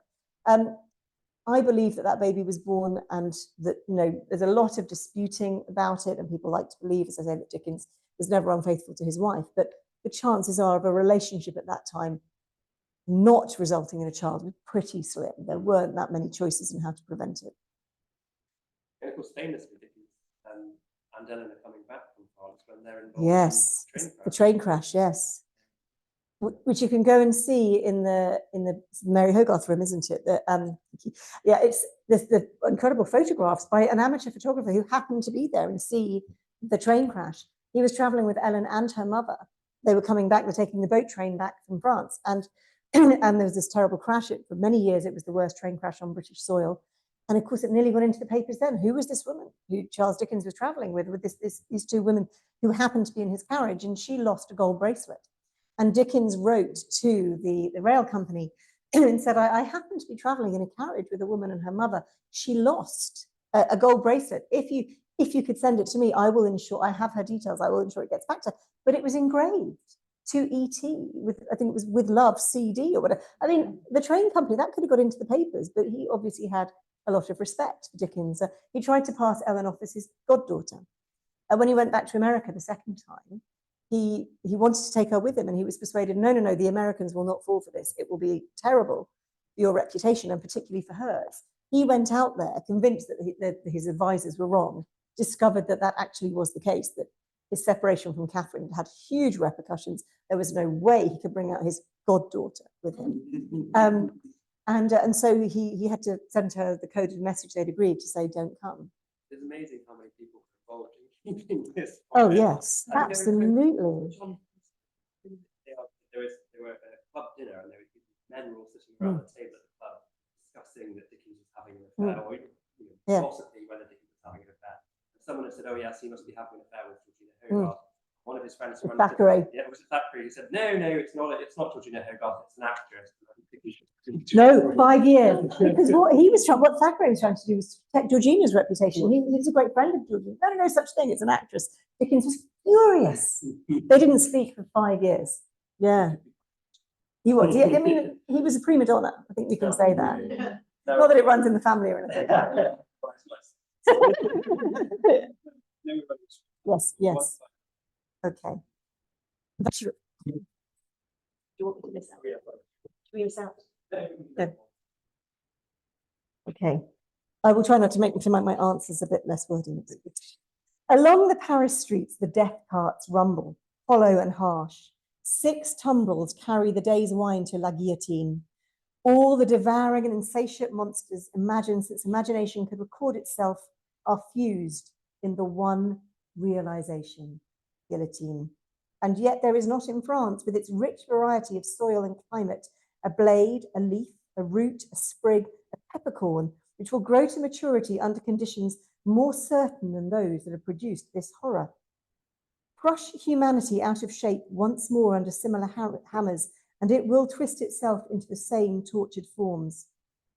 Sow the same seed of rapacious license and oppression over again, and it will surely yield the same fruit according to its kind. 6 tumbrils roll along the streets. Change these back again to what they were, thou powerful enchanter, time, and they shall be seen to be the carriages of absolute monarchs, the equipages of feudal nobles, the toilettes of flaring Jezebels, the churches that are not my father's house, but dens of thieves, the huts of millions of starving peasants. No, the great magician who majestically works out the appointed order of creator never reverses his transformations. If thou be changed into this shape by the will of God, said the seers to the enchanted in the wise Arabian stories, then remain so. But if thou wear this form through mere passing conjuration, then resume thy former aspect. Changeless and hopeless, the tumbrils roll along. That's so moving, that piece. It was really well chosen. Thank you. Yeah.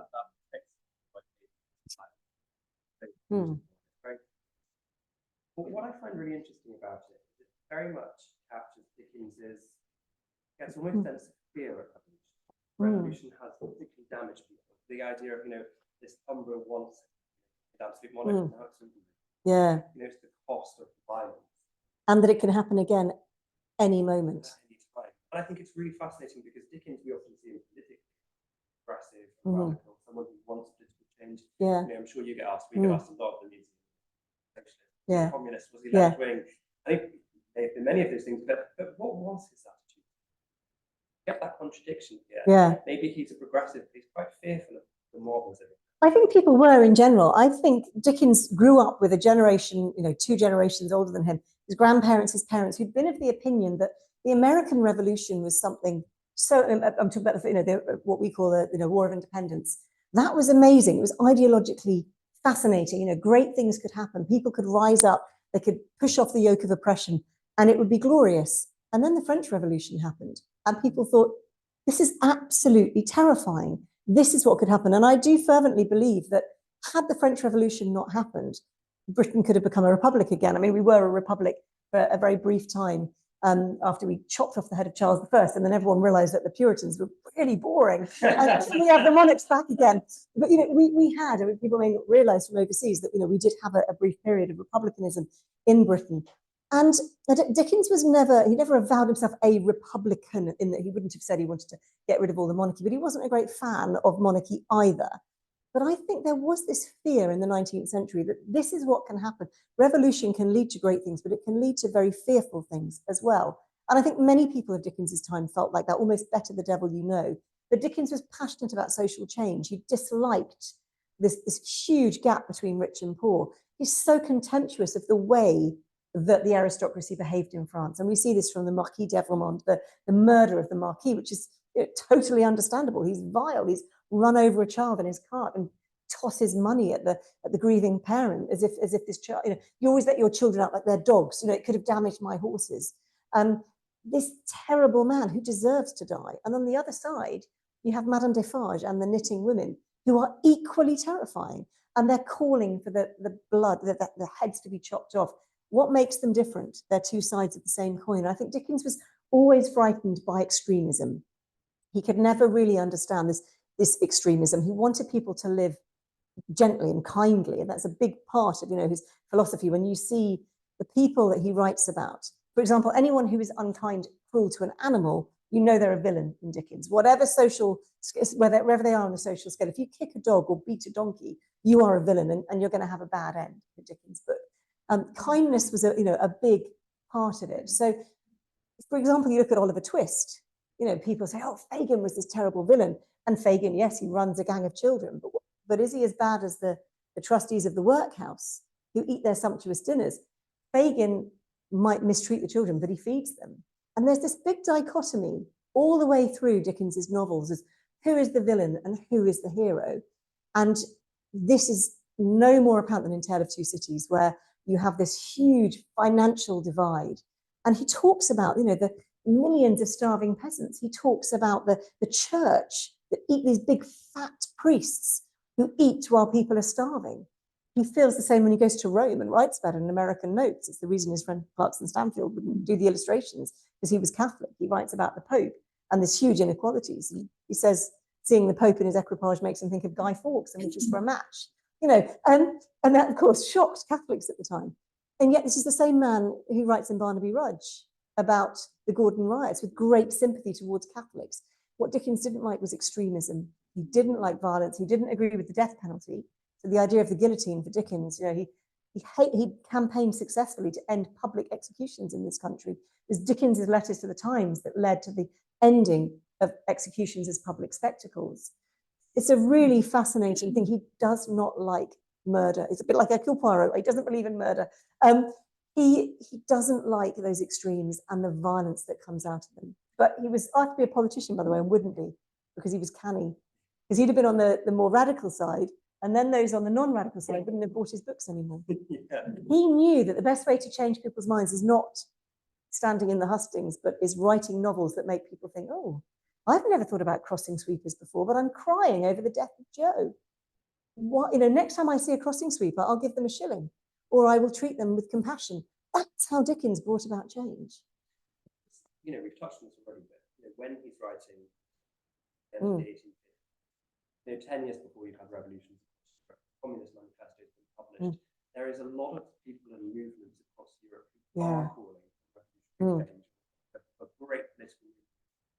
How much is this book kind of warning against that?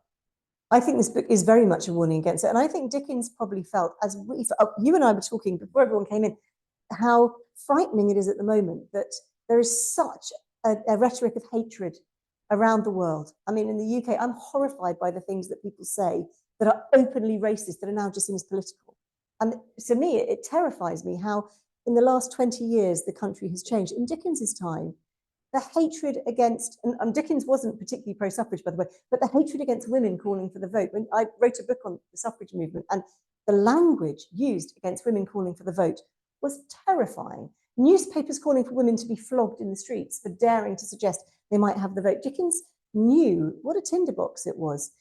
Any kind of new movement had to be suppressed, and he could see that politics in Britain, just as it happened in Italy in his own time and France in his own time, could happen here. And I think he lived in the same kind of political time that most of us are living through, where politics is, you can't have a discussion. If somebody has different politics from you now, they're hated. It never used to be like that here. I'd say that's happened in the last decade in the UK, that now people on different sides of the spectrum have to be kind of enemies. The divisionism in politics, that was something that Dickens was frightened of. And I think with good reason. I think we should be frightened of it today. Rereading Tale of Two Cities today frightens me with what's happening in the world in general and how polarized politics is. And I think Dickens could see that completely in his own time. And I think that the line in the extract that you read there, that will be changed into this shape by the will of God and remains there. I mean, it's very, very powerful and emphatic. It captures the sense that things are changing too quickly. Yeah. And that he's questioning whether society is going in the right way. Yes. And do you get the sense that Dickens is almost kind of running out of patience with them? I think he is. And we know that he would go on to write Great Expectations and be very depressed when writing it. And Dickens would go through great depressions in his life. With the death of Little Nell, people kept writing, this is many years earlier, writing to him saying, you know, don't let her die. They thought she'd have a happy ending like Oliver Twist. And Dickens actually said at the time, the world is too cruel to sustain a Little Nell. Little Nell had to die. So his readers understood about poverty and what poverty did and what, you know, misguided parenting. I mean, Little Nell's grandfather, you know, what happens with the whole of the community at the time, the breakdown of family life that is caused by death through poverty. All of these things Dickens wanted people to understand about. I think he was jaded. He was very self-loathing after the end of his marriage. This was written just after he legally separated from his wife. I think, and I believe you do too, that he felt guilty. He knew that he was in the wrong, but he was never going to admit to it. So he had to be angry with people, hence falling out with William Thackeray, Elizabeth Gaskell, Mark Lemon, Angela Burdeck Coots, the reams of friends that Dickens fell out with because they tried to show him that he was being unkind to Catherine, because he knew in his own mind that he was behaving like a pig.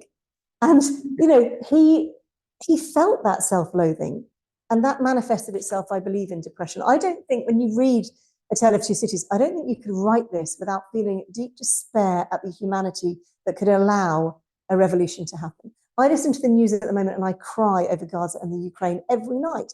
How can we live in a world that allows this to happen? That's what Dickens must have felt writing this. You know, these terrible things that humanity can do. The death of Foulard when they pushed grass, you know, into his mouth and laugh at he'd said, let him eat grass, let the peasants eat grass. This hatred that can be engendered by putting people down, by keeping them suppressed, is something that must have depressed Dickens completely. And you know, people were coming forward with new trade unions, well, they wouldn't have been called trade union then, but workers' rights movements with which Dickens was entirely in agreement, and the way the politicians suppressed them. His hard-hitting journalism, and he wrote journalism to the end of his life about political things such as mining disasters, you know, the fact that these people's lives were lost because there wasn't legislation in place. Dickens was furious about these things. And I think, obviously, we are very short. Yes, we are. So shall I do that? Yeah. And it's a wonderful thing on which to end. I wonder if you can work out which reading it's going to be. She kisses his lips, he kisses hers. They solemnly bless each other. The spare hand does not tremble as he releases it. Nothing worse than a sweet, bright constancy is in the patient face. She goes next before him, is gone. The knitting women count 22. I am the resurrection and the life, saith the Lord. He that believeth in me, though he were dead, yet shall he live. And whosoever liveth and believeth in me shall never die. The murmuring of many voices, the upturning of many faces, the pressing on of many footsteps in the outskirts of the crowd, so that it swells forward in a mass, like one great heave of water, all flashes away. 23. They said of him about the city that night that it was the peacefulest man's face ever beheld there. Many added that he looked sublime and prophetic. One of the most remarkable sufferers by the same axe, a woman, had asked at the foot of the great scaffold not long before to be allowed to write down the thoughts that were inspiring her. If he had given any utterance to his, and they were prophetic, they would have been these. I see Barsad and Cly, Defarge, the Vengeance, the Juryman, the Judge, long ranks of the new oppressors who have risen on the destruction of the old, perishing by this retributive instrument before it shall cease out of its present use. I see a beautiful city and a brilliant people rising from this abyss, and in their struggles to be truly free, in their triumphs and defeats through long years to come. I see the evil of this time and of the previous time of which this is the natural birth, gradually making expiation for itself and wearing out. I see the lives for which I lay down my life, peaceful, useful, prosperous, and happy. In that England which I shall see no more, I see her with a child upon her bosom who bears my name. I see her father, aged and bent, but otherwise restored and faithful to all men in his healing office and at peace. I see the good old man, so long their friend, in 10 years' time enriching them with all he has and passing tranquilly to his reward. I see that I hold a sanctuary in their hearts and in the hearts of their descendants generations hence. I see her, an old woman, weeping for me on the anniversary of this day. I see her and her husband, their course done, lying side by side in their last earthly bed, and I know that each was not more honoured and held sacred in the other's soul than I was in the souls of both. I see that child who lay upon her bosom and who bore my name, a man, winning his way up in that path of life which once was mine. I see him winning it so well that my name is made illustrious there by the light of his. I see the blots I threw upon it faded away. I see him, foremost of most just judges and honoured men, bringing a boy of my name with that forehead that I know and golden hair to this place, then fair to look upon, with not a trace of this day's disfigurement. And I hear him tell the child my story with a tendering and faltering voice. It is a far, far better thing that I do than I have ever done. It is a far, far better rest that I go to than I have ever known. Ooh.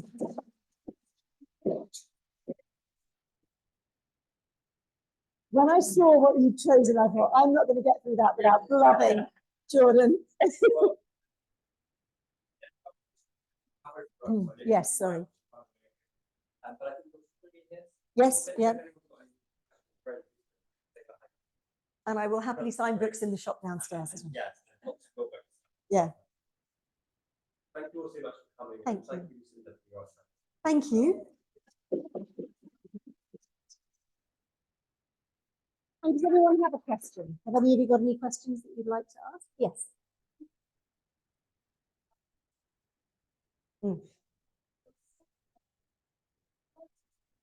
There were 1830s or 1840s.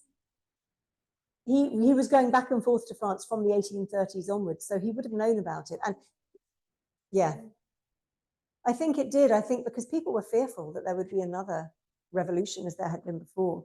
I mean, there was so much political instability throughout Europe at this time.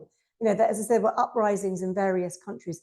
And I know that people weren't as aware then. I mean, now with social media, we know everything that happens in every corner of the world, you know, instantly, which is possibly what makes us all so fearful. I mean, I think we all live in an age of great fear right now because we know about every terrible event that happens. And in Dickens's time, it wasn't so well known, but Dickens, as a journalist, would have known more than your average person, and also because he was so well traveled and such a great correspondent with people from other countries. So he would have known a lot about what was happening in political instability. So yes, definitely. Oh, I'd need to defer to Jordan. Well, I need to get Emma in here. No. Yes, more on that was being written, but I'm not certain. I wouldn't say for certain there were none being written. He did have friends in France, but he was more aware of what was happening in Italy, I think. Yeah. Anyone else have a question? They are, yes. Some of them are downstairs, yeah. Lucinda Hawksley, Hawk, yeah. And some of them are written under Dickens Hawksley, but that tends to be with American publishers who prefer that. English publishers prefer Lucinda Hawksley. So.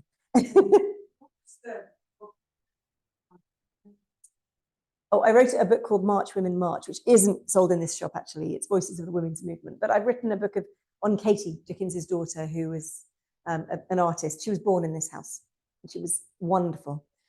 Yeah, and we're going to be doing some work, I believe, on her next year.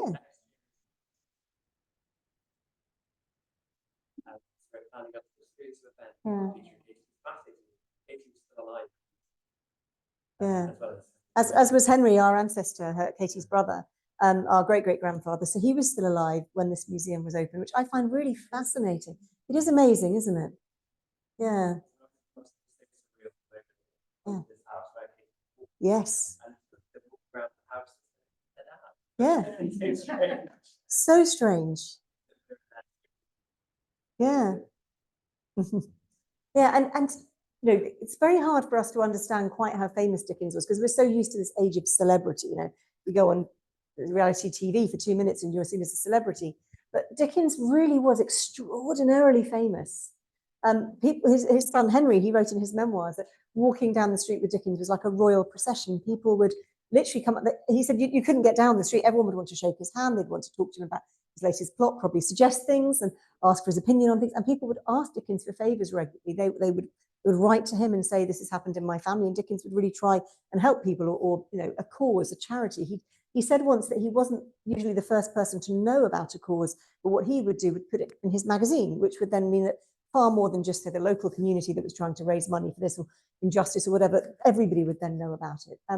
So he was incredibly famous. So being a child of his must have been quite extraordinary. I mean, you look at children of famous actors today, and they've got no choice really but to go into the theatre, or a famous footballer's child who's expected to do well in that sport and kind of laughed at if they don't. And actually, really, all of Dickens's children grew up under the shadow of this huge name, particularly his eldest child, Charles Dickens Jr. I mean, how hard is that to live up to? Poor Charlie, he really had a tough time, I think. Yes, and he stayed with Catherine. Yeah, the only one. He was just under 21, so he wasn't actually legally allowed to. And Dickens was very angry about that. Fell out with him for a while. But to be fair, did make up with him. And when Charlie suffered bankruptcy, instantly gave him a job, and the past was forgotten and took care of it. So it was huge family rift for a while. Yeah. Yeah, there's no rift anymore in the family like that. Neither. We're descended from Henry. So of all the children, there were 10 children, 7 sons and 3 daughters, but one of the daughters died as a baby. So of the 9 surviving children, there's only 2 that we know of who have descendants living today. So that's Charlie, the eldest child, and then Henry, who was the 8th of the children. And more of us come from Henry. His wife was Catholic, that may tell you why. But Charlie does have descendants as well. Now, I say that we know about, Dickens had 2 sons who went to live in India as young men. They weren't married. I was asked when I was traveling in India, do you have relations here? And I said, no. And then I said, well, as far as I know. He had a son who went into the Navy, who lived in Canada, who lived in the South Pacific, who traveled. There could be other children we don't, had they been known about, in this hypothesis, had there been any born that were known about, Dickens would have supported them, I believe, because he did support, not handsomely, but he did support his brother's children in America when he discovered that his brother, who'd run away to America, left his wife in England. He sent money out to his children. So, but of course it would have been hidden, but we'd have known about it at some point, as we do about his brother's children. But there could be, I find it fascinating, the more that genealogy is done by DNA, it will be really interesting, I think, because, 2 young unmarried men living in India, the chances are. Sorry? But if they knew, but there could be that people who don't know, that could be discovered by accident, as people do, when people go onto Ancestry and put their DNA online. I always think, that in 100 years' time, royal families will look very, very different. Edward VIII, I mean, Edward the Seventh, rather. I mean, Edward the Seventh. My goodness, I mean, how many of those are there? Yeah, yeah, yeah. Yeah. Were there any, at the time, were there any dramatisations? Frozen Deep, which was very much on this, was a very popular play. I don't know when the earliest dramatisation was. Dickens did readings of lots of his work, but I don't know of any of A Tale of Two Cities, actually. Yeah. I know that. Reading it feels like the scenes in it, so yeah, theatrical. Yeah. Well, of course, because it is so inspired by Frozen Deep, which was a very melodramatic play. I mean, Wilkie Collins co-wrote it, and Wilkie Collins was the master of melodrama. So, but yes, and Dickens was becoming a little bit more dramatic at that time. Yeah. It's wonderful. I mean, I think Tale of Two Cities is one of my favourites of Dickens.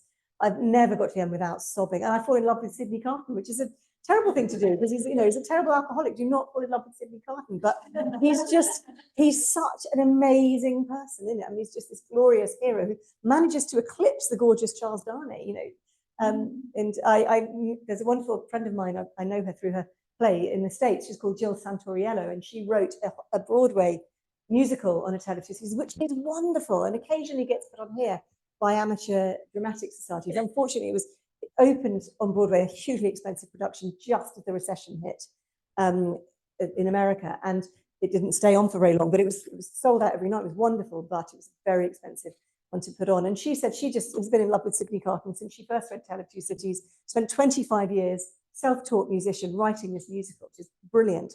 And she's all out of love of Sidney. That's what it is. Has anybody here, have you read Tale of Two Cities? Is there anyone who hasn't read Tale of Two Cities? Well, I'm very impressed that you have admitted it. Well, I was going to say that if you haven't, I would seriously recommend, if you find a lot of people, I'm obviously preachers converted here, you're highly, apart from my colleague, you've all read it. But people find Dickens quite difficult to get into now. And I would seriously suggest audiobooks because you can get unabridged readings of it. They are wonderful, aren't they? The Martin Jarvis one on Audible, which is free if you're a member of Audible at the moment. I'd really recommend it. It's great, but they've done a recent one. I can't remember who it was. Audible recently redid all of Dickens, didn't they, with great actors? Oh, is that my Sunny Hello? Okay. Yeah. And Miriam Margolyes, another patron who did Bleak House, she won an award for it because there's over 200 characters and she gave every single one a different voice. It is extraordinary. It's such a work of art. And that's the thing, when you get if you get a bad narration, you don't want it, but if you get a good narration, that's a way of getting younger people or people who haven't read Dickens into Dickens because the story is amazing. Dickens. Oh, I'll listen to anything he reads. He's an amazing narrator. Yeah. Of A Tale of Two Cities. Yeah. No, they haven't. But it's radio, not TV. Oh, right. Yeah. No, it's not one that's done recently. I think because it has, less humour than most Dickens novels because it's more serious. So it's a hard. I mean, Madame Defarge, she is a hard character to get your head around, and we know when you read it, there's a reason for it. She's like Fagin. We know that Fagin was an abused child himself. That's how he ends up, being a gangmaster. Dickens gives us this psychology with Fagin. He had a terrible childhood. He does the same with Madame Defarge. There is a terrible reason why but she is terrifying. She's absolutely terrifying. The idea of knitting women, knitting while people's heads are being chopped off, and yet there is a reason. But to get that level of evil, I think most BBC audiences would find A Tale of Two Cities. It's not like doing Little Dorrit or Our Mutual Friend, where you've got that whole level of humour. There's, you've got Miss Pross, but she can't make up for Madame Defarge. And that fabulous battle at the end, which is, so brilliant, between Pross and Defarge is just incredible. It's the stuff of melodrama. It's what Ian Rankin would be writing now. That's tussling for the weapon and who's going to win. And it's brilliant.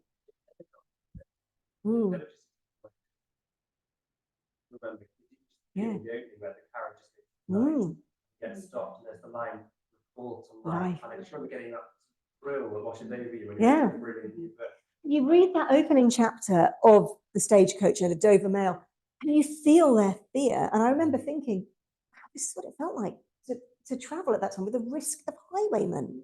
And actually, something that when I was researching Dickens and travel, Dickens had that fear in Italy. And I think that's where that scene comes from. When he traveled with Louis Roche around Italy, he wrote how he wished he had pistols, he was able to take pistols with him. And there was, Italy at that time was a really dangerous country to travel around. The banditti, which were essentially highwaymen who would hold up the coaches and just strip you of all your valuables. And Dickens lived that fear of the 18th century traveller on British roads who was fearful of highwaymen, and he brings it out so well. And I thought, that's where he got it from in Tale of Two Cities. That's why it was so brilliantly written, because he'd lived it. Yeah. Which, you know, it's, I remember watching a film years ago about it, somebody who used to prey on women who'd broken down the side of the road. I'm a complete wuss. It was a 15 certificate, and it scared anything over a 12 I can't watch. But if I ever feel a rattle in my car, I think, oh, I'm not going to open the door to anyone, all my doors are being locked. Thank goodness for the invention of mobile phones, because that's the kind of fear that, imagine that, traveling by stagecoach at that time. It's great. You just think Dick Turpin riding up. Yeah. Well, thank you all. I've kept you a long time.